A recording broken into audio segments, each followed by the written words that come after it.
Good morning, everyone. It's so good to see you again. I'd like to welcome all my new subscribers today. Welcome. I'm so happy to see you. And I thank you for being here. I'd also like to welcome and thank my old subscribers as well. It's good to see all of you. Along those lines, I'd like to thank Illustrations by Pete, or Pete at Illustrations by Pete, I should say, for mentioning me on his most recent video. After he mentioned me, my subscriber count actually doubled, and that's fabulous. So thank you so much, Pete. I appreciate it. If you guys have not checked him out, I'll put his a link to his channel below. Please do check him out. He is an excellent artist, and he's also a very generous person who provides really good advice to artists and expresses some strong opinions about art and art supplies. And though you may not necessarily agree with him on everything, he is always respectful. Really loud, but respectful. So I think you will enjoy him. He's pretty funny sometimes too. So, having said all that, today I'm doing a little doodle, um, and that's basically what this is. I started with just a circle in the upper left-hand corner, which is what I do when I don't know what else to do, and it kind of turned into this little, I don't know, monster guy, I guess? I don't know. A lot of my doodles pretty much start out that way. If I don't know what to do when I start a doodle, I usually start with a circle, and if I don't know what to do after that, I make it into an eye, and just seems to kind of flow from there, I guess. So that's what I'm doing right now. And so anyway, I don't really have much else to say about what I'm doing right here. So I wanted to talk a little bit about a topic that actually that had come up during one of Pete's videos, and it kind of struck a chord with me. So I wanted to talk about it as well because I have a few additions to make. Pete was talking about I maybe oh, the words escape me right now. It's a good time for words to escape me when I'm sitting right in front of a microphone, isn't it? Pete was talking about bias against introverts, or people who don't necessarily like spending a lot of time with other people.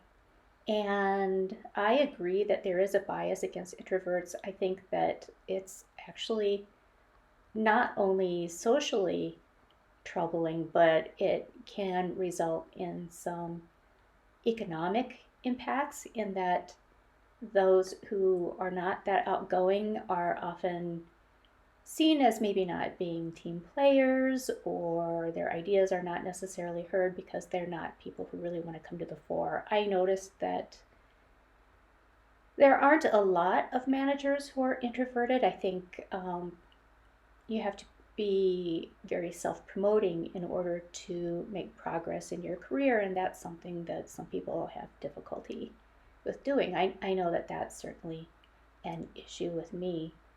I think in addition to that, and kind of along those same lines, I believe there's a really strong bias against people who have circadian rhythms that aren't quite in sync with everyone else's. And what I mean is people who are night owls, especially.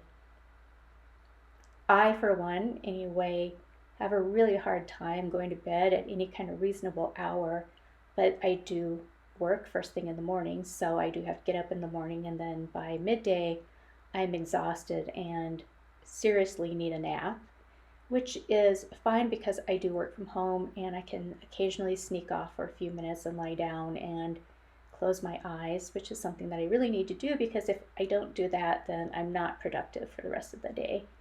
And that's a problem because I don't really want to tell anybody at work that I'm taking a nap, because there's a stigma associated with that. So I usually tell people I'm at lunch or something like that, and then I go crawl off into the corner and fall asleep.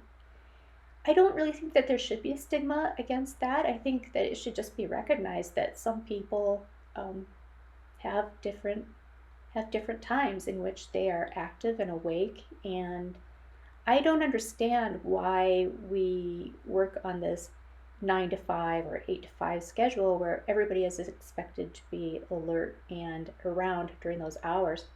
I personally have a huge dip in energy right around 2 o'clock in the afternoon where I just completely cease to function. So around that time in the afternoon, I have trouble paying attention during meetings. I have trouble formulating words, which is always, as I think you can probably see or hear from listening to me, that's not a strong suit of mine anyway.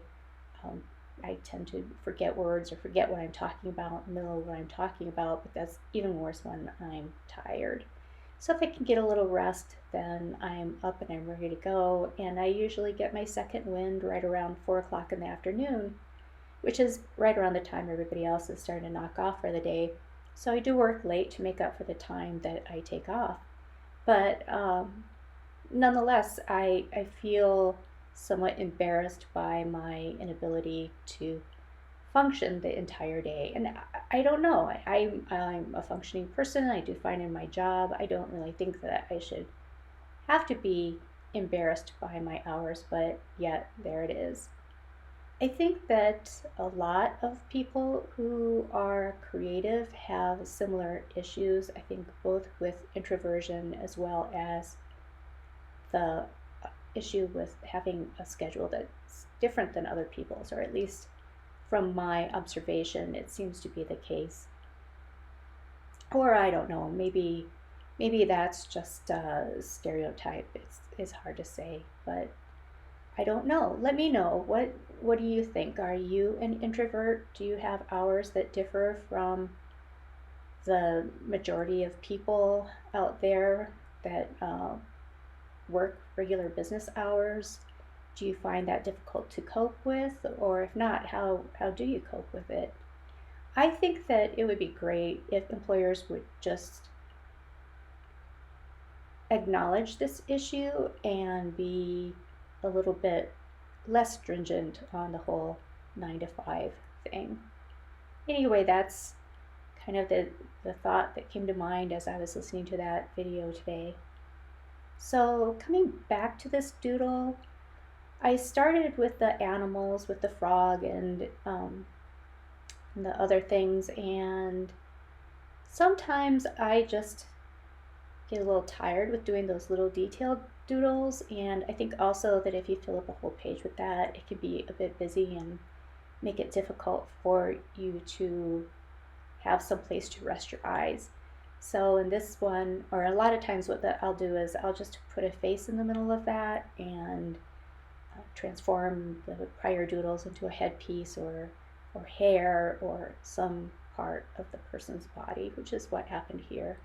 So this eventually transformed into whatever this person is here. Let's just call her a mermaid. I'm going to call her a mermaid. After I completed this doodle in ink, I went back and I painted it with gouache.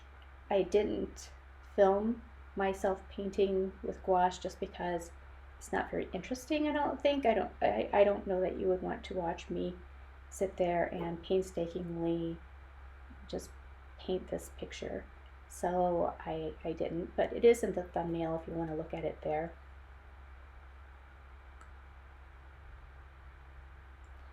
I'm watching this as I go, and I find watching speed drawing to be entrancing, and I think the reason is because when I draw, it's always laborious and it's filled with hesitation. When you speed it up, that goes away, and I've noticed that it makes a person look like they really know what they're doing, and so it kind of makes me laugh to see myself do the drawing here. So how are you all doing today? It's a very cloudy day today. We had, I think, as I might have mentioned in my last video, we had about 2 feet of snow last week, and it was quite disruptive, and school was canceled, and we were all trapped at home, except for me because I was in Georgia. But anyway, yeah, everybody else was trapped at home here in Minnesota. And when I returned, the snow was so high that it had covered my front stoop, and you couldn't tell the difference between where the stoop ended and the sidewalk began. And today it's raining, so that's very strange. It's very gray and it's rainy, and I'm a little worried about driving tomorrow if it gets cold, because all of it is going to turn to ice and it's going to be just a sheet of ice. So it's kind of a dark, dreary day. I'm just sitting at my desk. I finished working and I'm sipping on a cup of tea and looking out the window, looking forward to having an evening of peace and quiet, maybe a little bit of yoga. I don't know. And then when I finally get everybody, all the kids taken care of, and I make dinner and everything, I can sit down. I'm looking really forward to being able to draw again. So I was thinking about my next video. I was thinking about maybe doing just a real-time video and doing some of my basic doodles in case anybody would like to see how I do them, and maybe do a little bit of a tutorial on some of this. I don't really know how much of a tutorial I can really do, in that I'm not sure I have anything to teach. A lot of tutorials teach how to make images that look like other things. I'm not really sure that I can do that. I don't really have any painting techniques to share with you, but nonetheless, I thought I'd give it a try, and I don't know. Maybe I give instruction on how to draw monsters, weird animals. I don't know. I don't know. I just think that maybe I'll do that and see how it comes out. So anyway, I'm coming to the end of this drawing, and I hope you enjoyed watching it. Again, if you want to see the completed piece with the gouache, you can just look at the thumbnail at the beginning, and that's about it for me today. So I'm just going to sign off here and say thanks again so much for joining me today. I look forward to seeing you next time. Bye-bye.